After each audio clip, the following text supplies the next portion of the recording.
오늘도 믿음으로 새벽을 깨우신 성도님들을 환영합니다. 찬송가 287장 찬송가 287장 찬송하시겠습니다.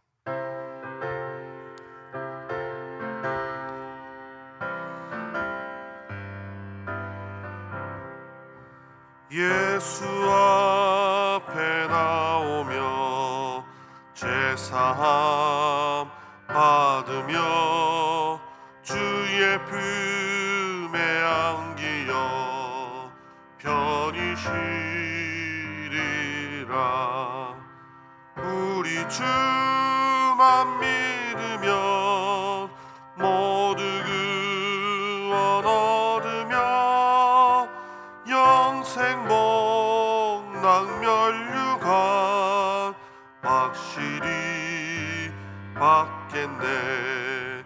예수 앞에 나와서 은총을 받으며 마음의 기쁨 넘치어 감사하리라.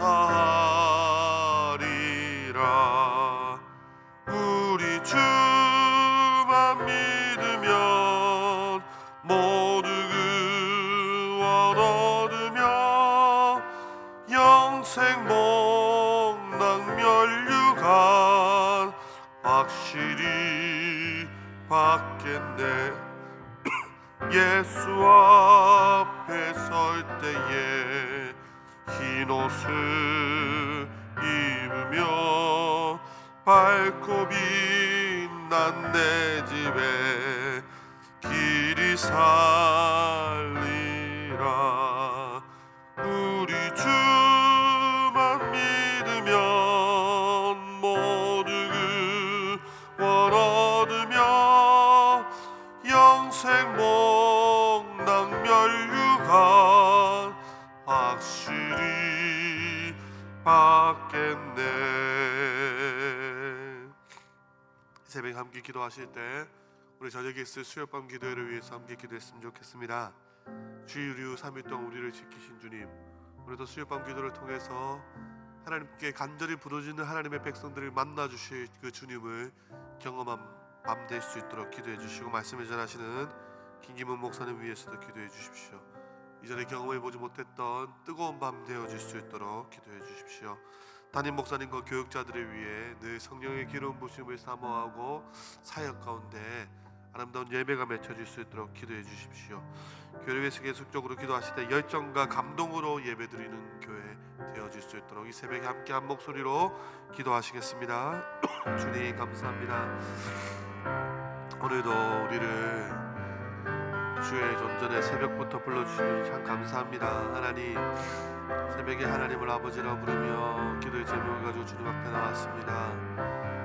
특별히 아버지 하나님, 오늘 수요일 수요밤 기도회로 모일 것입니다. 아버지 하나님, 목마른 사슴이 되어 사모하는 마음으로 하나님의 은혜를 구하며 달려나가는, 주의 얼굴을 구하며 달려나가는 하나님의 백성들에게 그 얼굴에 은혜를 허락하여 주시고 얼굴에 빛을 비추어 주시고 주님 온전히 구할 수 있도록 도우시고 인도하여 주시옵소서. 새롭게 하여 주시고 주님, 주님을 구합니다. 역사하여 주시옵소서. 주님, 우리 하나님 기름 부어 세우신 담임 목사님 그 교육자들을 기억하여 주시고, 담임 목사님 강단에서 말씀을 증거하실 때 영육간에 강건하게 하시고 그들을 지켜주시고 마음을 지키시고, 하나님 성도 하나님 교육자들 아버지 하나님 각자의 성곳에서 하나님 나라를 위하여 수고하며 땀 흘리며 헌신할 때 주님 위로하시고 예배 주시고 하나님의 축복 허락하여 주시옵소서. 주님 아버지 하나님, 열정과 감동으로 예배드리는 교회 되어질 수 있도록 시간 예배마다 아버지 하나님이 주시는 감동을 경험케 하여 주시옵소서. 아버지 붙드시고 주님 역사 아버지 예배 드리는 걸 들을 수 없사오니 주님께서 은혜를 허락하여 주시옵소서.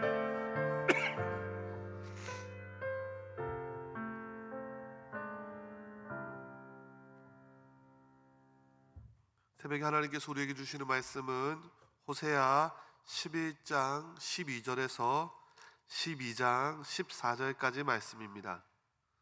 호세아 11장 12절에서 12장 14절까지 말씀, 제가 가진 성경 1267면쯤에 있습니다. 한 절씩 교독하도록 하겠습니다. 11장 12절 제가 먼저 읽겠습니다. 에브라임은 거짓으로, 이스라엘 족속은 속임수로 나를 애워쌌고, 유다는 하나님 곧 신실하시고 거룩하신 자에 대하여 정함이 없도다.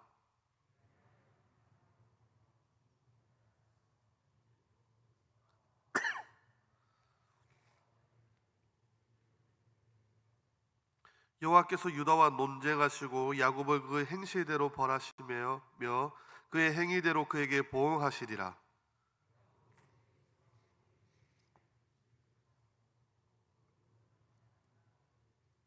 천사와 겨루어 이기고 울며 그에게 간구하였으며, 하나님은 베들에서 그를 만나셨고 거기에서 우리에게 말씀하셨나니,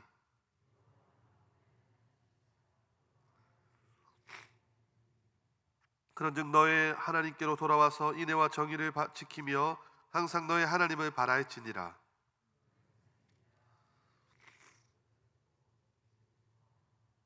에브라임이 말하기를 나는 실로 부자라, 내가 재물을 얻었는데 내가 수고한 모든 것 중에서 죄라 할 만한 불의를 내게서 찾아낼 죄가 없으리라 하거니와,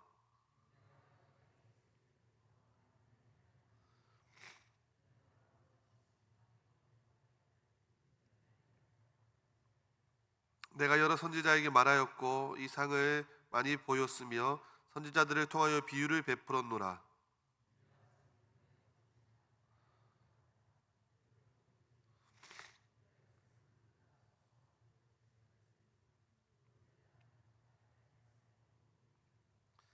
야곱이 아람의 들로 도망하였으며 이스라엘의 아내를 얻기 위하여 사람을 섬기며 아내를 얻기 위하여 양을 쳤고,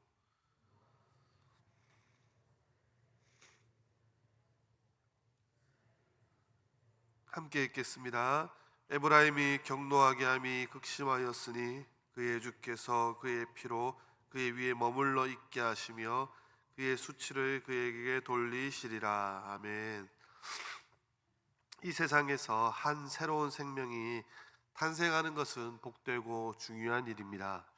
그러나 그것 못지않게 중요한 것이 태어난 아기가 병들지 않고 사고당하지 않고 나쁜 죄에 물들지 않고 바르게 자라주는 것이 중요한 것입니다.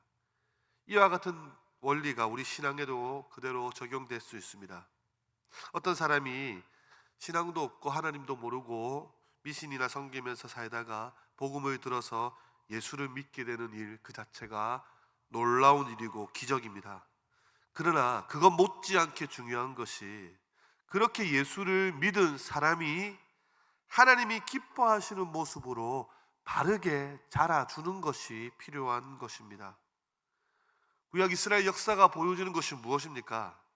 이스라엘 백성들, 하나님의 택함 받은 백성들이지만 하나님의 말씀으로 변화되지 않았을 때 그들은 하나님께서 가장 싫어하시는 모습으로 만들어질 수밖에 없었고, 결국 그들은 하나님의 백성이라고 말하면서도 멸망을 당할 수밖에 없었습니다. 즉 구원도 너무 중요하지만 주님 안에서 우리의 삶이 변화되고 성숙해져가는 과정이 매우 중요하다는 것입니다.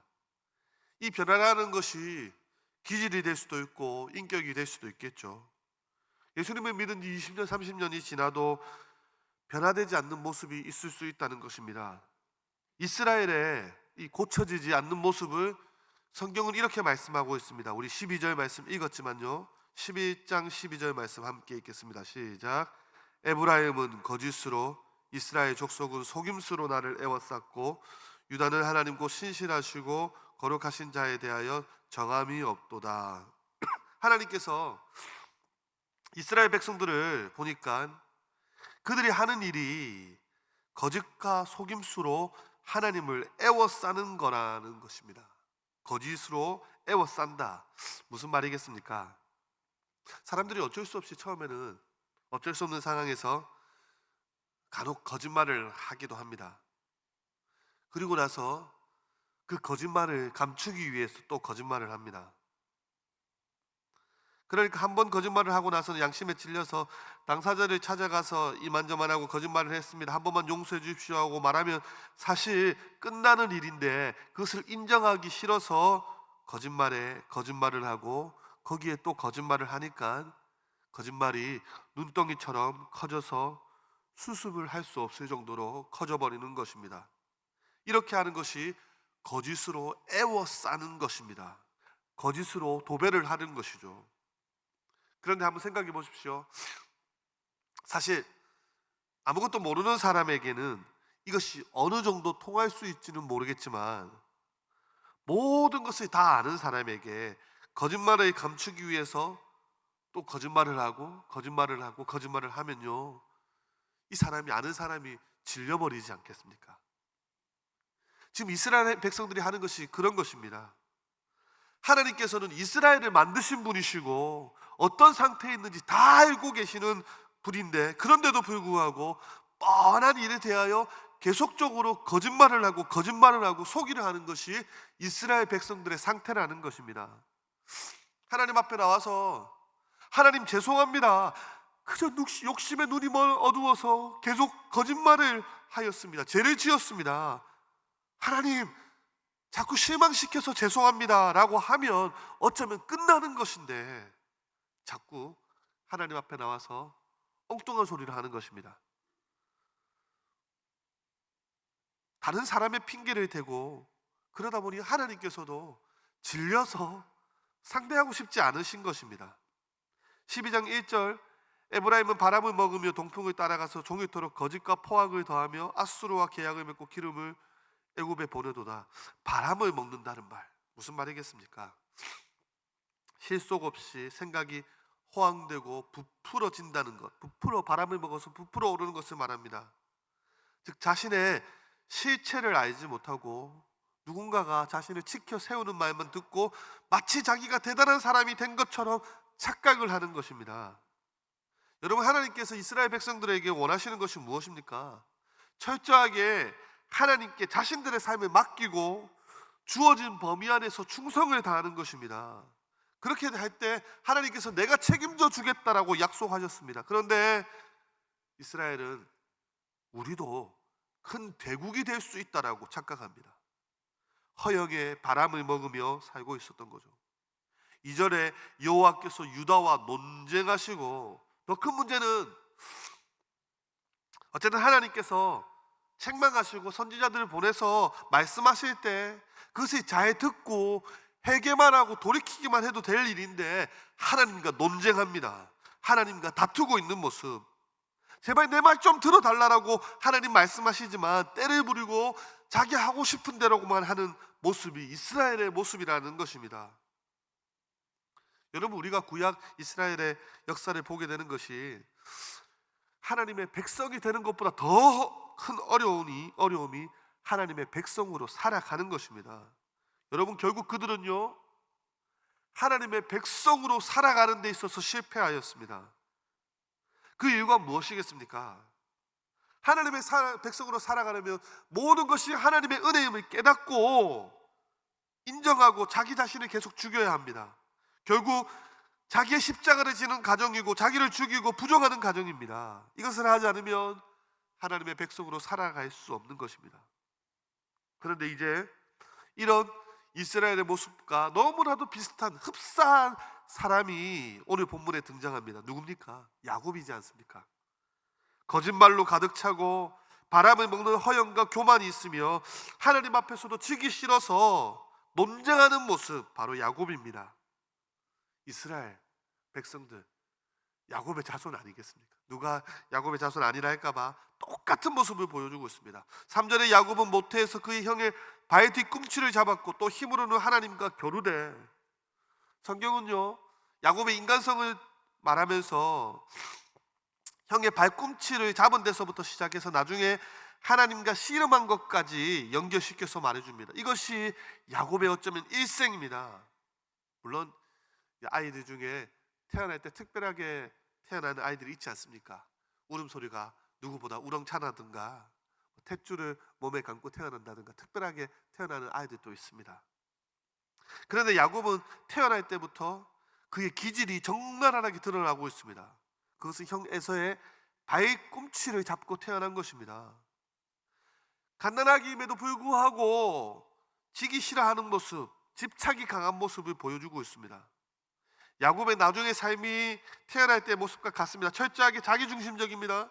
집착하는 것이 있으면 일단 한번 붙잡으면 절대로 놓치려 하지 않습니다. 한번 마음먹은 것이 있으면 무슨 일이든 해서라도 그 마음먹은 것을 이루어야 했습니다.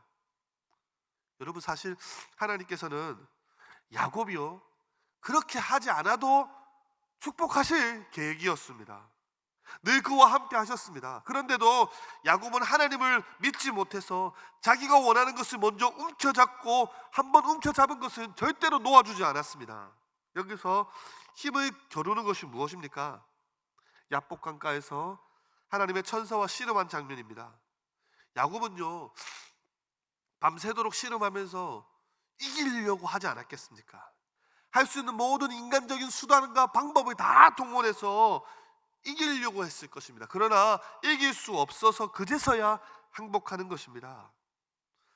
4절, 천사와 겨루 이기어 울며 그에게 간구하였으며 하나님은 베델에서 그를 만나셨고 거기에서 우리에게 말씀하셨나니.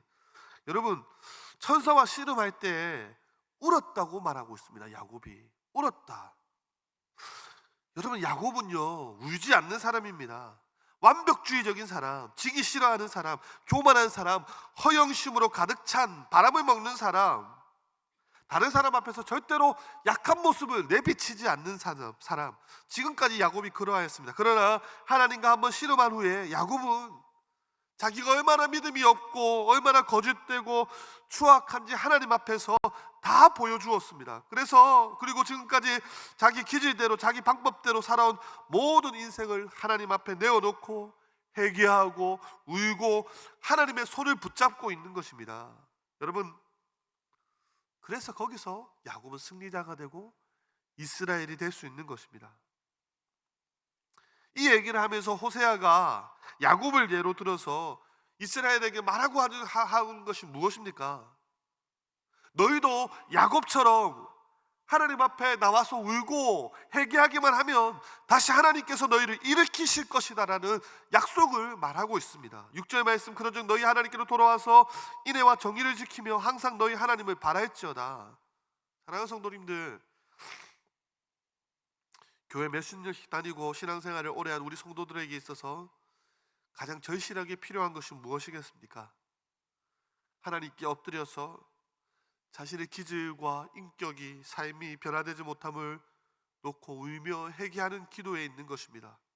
여러분, 야곱은요, 지금까지 운 적이 없습니다. 한 번도 자신의 솔직한 감정을 다른 사람 앞에 내놓은 적이 없는 강한 기질의 소유자였습니다.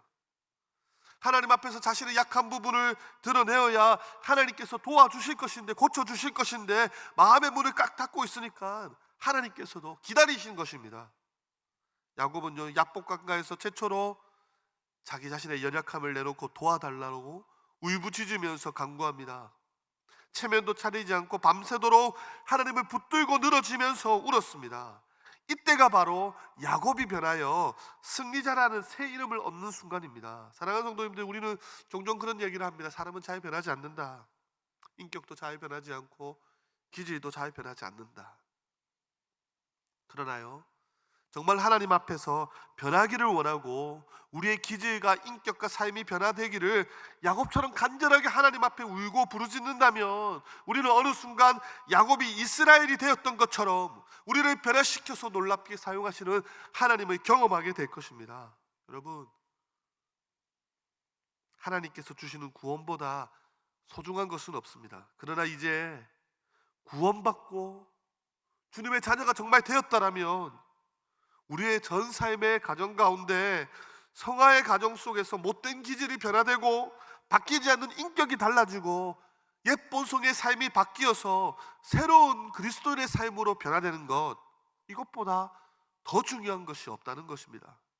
이스라엘 백성들은 구원은 받았지만 성화가 없었기에 하나님의 자녀였지만 하나님이 가장 미워하시는 모습을 가지게 되었습니다. 야곱처럼 우리의 모든 기질과 인격을 하나님 앞에 내어놓고 울면서 간구하시는 이 새벽 되어지기를 소망합니다. 이대로 이 모습대로 예수 믿지 않게 하시고 변화되고 거룩해지고 아름다운 주님 닮은 인격의 삶을 살게 해 주십시오. 그래서 나의 속에 영적인 변화가 일어나게 해달라고 간구하는 이 새벽 되어지기를 소망합니다. 기도하시겠습니다. 주님 감사합니다. 이 새벽에도 하나님의 은혜밖에 없고 이 새벽에도 그 하나님의 은혜에 기댈 수밖에 없어서 하루를 시작하며 주님 앞에 머리를 숙입니다. 오래도록 신앙생활을 해도 잘 변화되지 않는 나의 모습, 나의 기질, 나의 인격, 우리 주님 다 아시지 않습니까? 주님 앞에 자꾸 감추려고 해도 우리 주님 다 아시는 하나님이신데 이 새벽에 하나님 앞에 정직하게 솔직하게 내려놓기를 소망합니다. 우리의 추악한 모습을 정확하게 직면하기를 소망합니다. 그래서 우리를 변화시킬 수 있는 유일한 분이 주님밖에 없음을 확신하고 주님 주시는 새 힘을 얻고 오늘 하루를 시작하게 하여 주시옵소서. 새벽에 기도에 영을 부어 주시옵소서. 감사를 드리오며 살아계신 예수 그리스도 이름으로 기도드립니다. 아멘.